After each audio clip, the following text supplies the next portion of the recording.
je l'ai dit tout à l'heure, notamment sur les 7 milliards qu'il nous fallait trouver d'ici à 2020, c'est-à-dire sur le court terme, nous avions 3 propositions.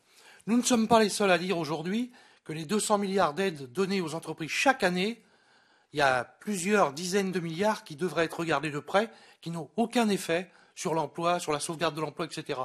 Même Pierre Gattaz le dit clairement dans un entretien qu'il a eu avec Thierry Lepan sur un journal. Donc je crois que là-dessus, on pourrait effectivement récupérer quelques milliards.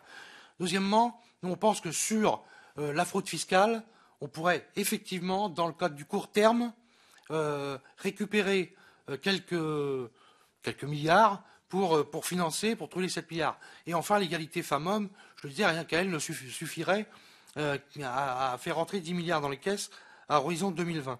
Je ne reviens pas sur les mesures de long terme, puisqu'on en a parlé. En tout état de cause, nous sommes pour un financement qui soit à partir des richesses créées dans l'entreprise. Donc nous sommes effectivement pour que les revenus financiers des entreprises soient mis à contribution. C'est 250 milliards. Je vous renvoie à notre site. On a chiffré tout ce que pourraient rapporter les mesures proposées par la CGT. Ça permettrait à la fois d'assurer l'équilibre des régimes sur le long terme, mais à la fois de revenir sur les mesures négatives des précédentes réformes. Car il y en a. Je pense aux 10 meilleures années. Je pense à l'indexation sur les prix. Je pense à la mesure Fillon sur l'automaticité entre l'espérance de vie et la durée de cotisation. Et enfin, je pense à la mesure des 60 ans.